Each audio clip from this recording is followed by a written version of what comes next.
Well guys, we were not able to get our roads repaired, and there's no way we can get the side-by-side into the woods. We have no access point into the woods. So we might not have a maple syrup season this year. Or will we?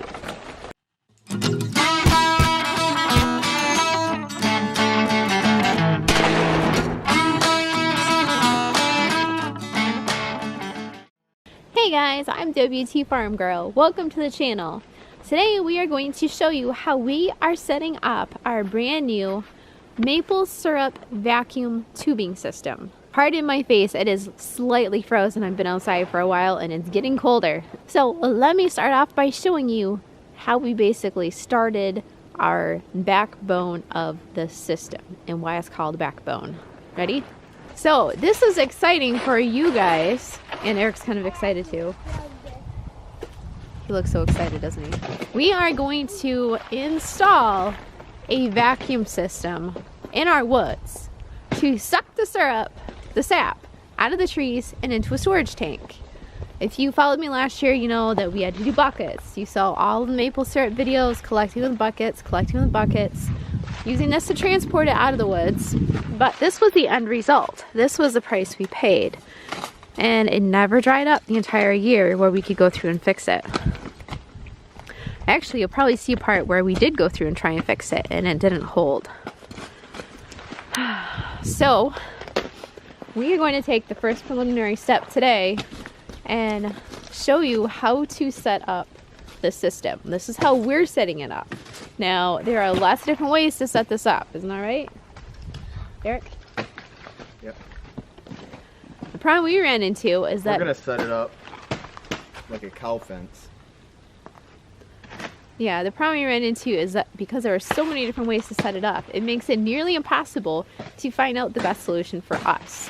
So if you are thinking about doing this system yourself, follow along with this video series and maybe it'll give you some ideas for your own woods. And for those of you who don't tap maple syrup trees, you can follow along and watch the difference in videos from this year to last year. Let's go. So step one is figuring out what kind of system you're going to run. And we have decided to run a solar system. Running off solar. But for right now, just understand that this is where the system's going to set. So we have all of our controls are going to be right here and all of the pump stuff is going to be right here. So this is our ending point, if you will. So Eric's rigging up the spinning Jenny. I like spinning Jennies. Yeah.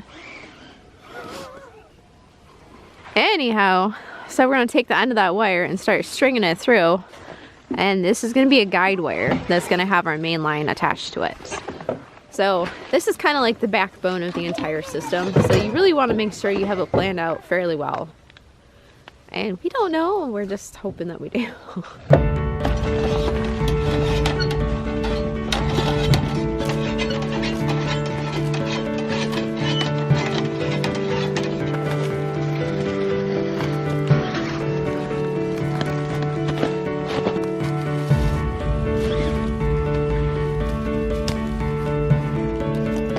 So the first step with this system is that you want to keep your line close to major trees. Not necessarily trees that you're tapping, but kind of in the general vicinity. Just like a backbone. You're going to have your ribs coming off the backbone. But in this case, it's going to be your maple syrup lines tapping into this backbone wire. So right now, Eric's pulling the wire along. See, here's a big tree that he's going to attach it to. There's more trees down there he'll attach it to.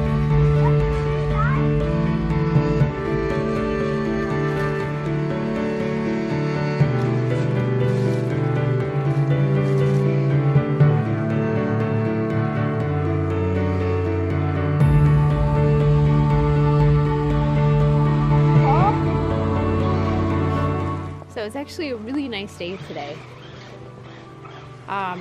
It's cold. It is pretty cold, but it is nice. Whoa. You need to flip that thing right over.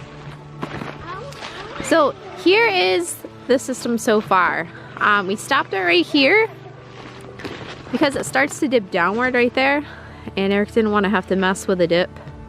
So I think what we have is that for every rib, if you will. Every rib of line can hold 25 taps. So we can do 25 in this area out here, and then we can do 25 in this area right here, and these will all come right across here to the line. Alright. So then we can do another 25 down here, coming across, and then 25 down there. So at this point we have to go through and make sure that we can have a decline from the top all the way down to the bottom. So I think we're going to start at the bottom and go up from there, because we can go as high as we need, but we can't go as low as we need. The absolute lowest point we can go is the collection tank. So we start there and gradually increase our gradient going upward. I want to go a couple different directions so it doesn't slip, so it's not like a slip knot. You know what I mean? I want to come over and into the through the loop, up and over through the loop, so it doesn't become a slip knot, right?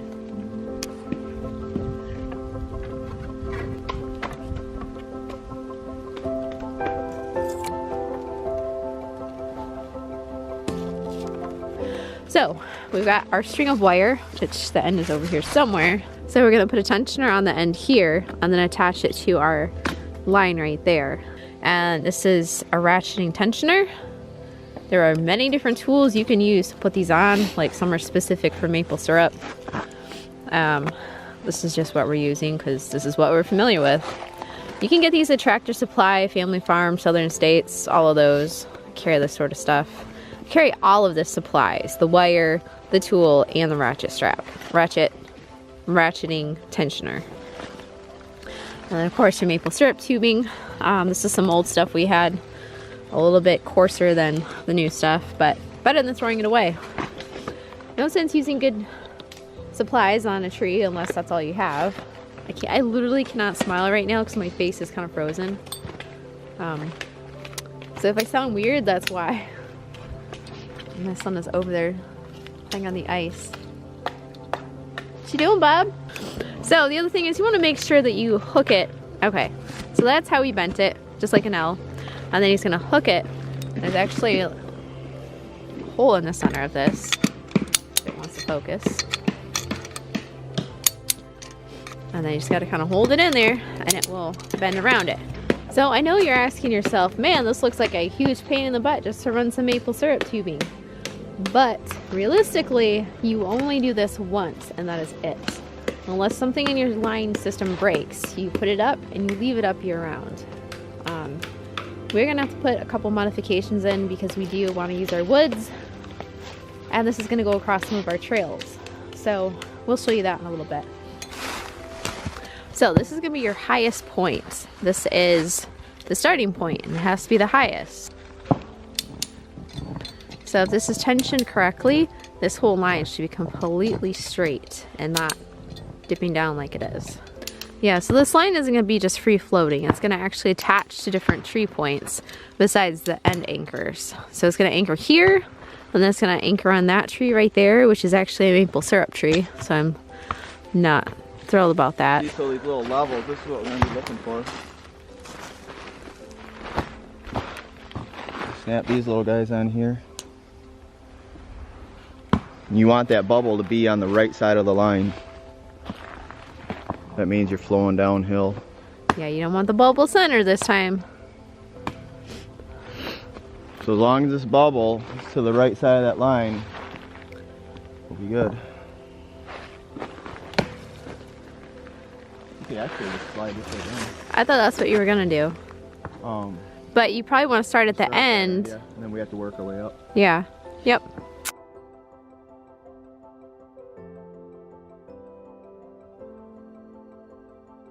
So here's what we have going on so far. I went through and I double checked the fall, or I guess you could say the rise of our line. I don't even know if you can see it on camera. Maybe you can. Now, if you look at it to the naked eye, it looks like there's pretty much no drop to it. But there is. The least amount of drop is from this tree down to that tree to that tree. And I think it's still gonna need another support line in the middle of this area and a couple areas down here. You don't want too far of a span or your line begins to sag, especially if you have sap in it. So right here is a massive expanse. So we're gonna have to put some cross braces or something there. When you run a main line like this, it has to have a slight amount of drop. That just kind of helps shoot the sap down towards the tank, which will sit right about where the side-by-side is. Oh my gosh, it's a deer. A couple of deer. I don't know if you can see them. You might have to zoom in on your TV.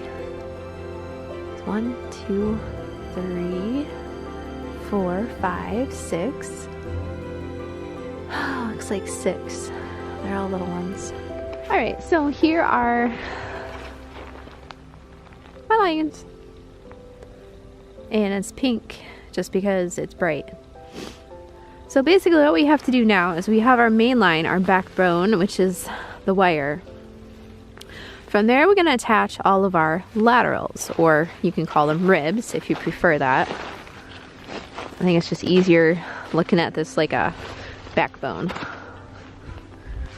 Even though it's probably more like an artery and then veins and I don't know. Anyhow, so we have our connection points. You can connect anywhere along this line. I just happen to tie it right here because it's not going to slide down the line. So everywhere it wraps around is a tree that's going to get a tap. So this is basically kind of figuring out where we're going to run our lines. So each group has to have 15 to 25, 15 to 20-ish, and they have to shoot out from right here. Not down there, right here. And you gotta use as little line as possible and run it to right here. Now this spot, I can run like taps going choo choo choo choo choo choo choo choo.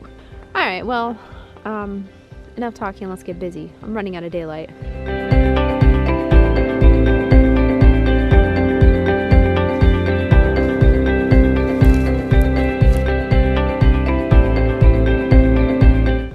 So I have 1, 2, 3, 4 lines coming in. Yep, 4 lines coming in so far. You can go under. They are bright, and hopefully the deer can still fit underneath them. Hopefully the deer don't take my lines out, because they have been running through back here. I saw another group go through a little bit later. And then the back on this other line over here, on this line, there were so many maples in the far back that it was going to end up being like 30 maples on one tap line, and that was way too much. Typically the maples, yeah, I can't talk, my face is frozen.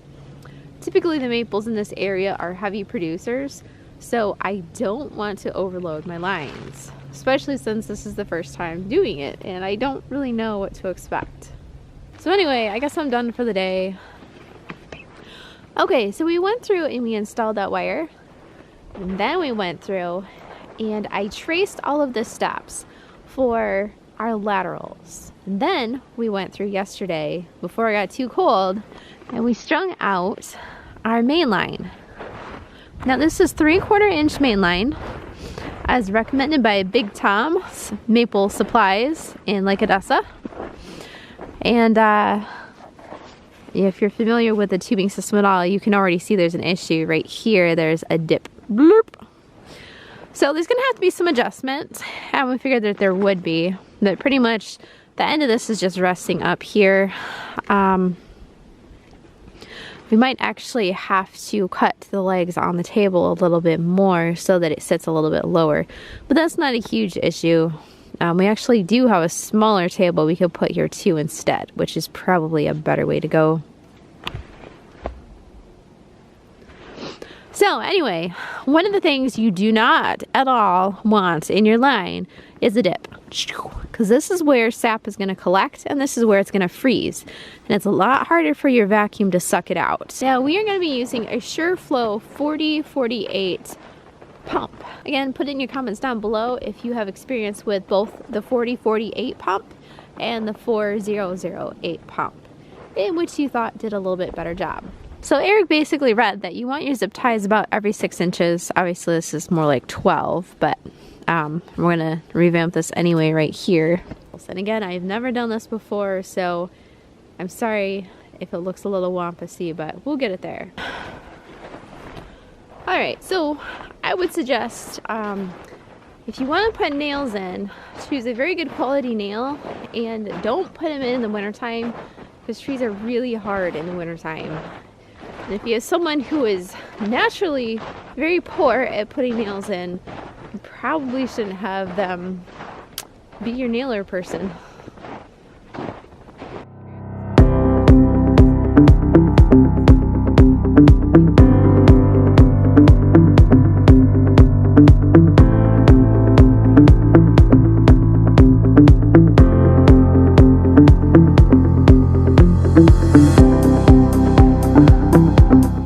So check out that line right there. Nothing interesting going on with that, right? And that half of it is just bouncing like crazy all the way down. Actually, when I left, it was bouncing. So it is still bouncing, which is really funny to me. I don't know if it's ever gonna stop. I'm not sure why it bounces up to that point right there. Look at that. It's just bouncing along. Anyway, until the next one, take care guys, and I hope you have a great week. Bye.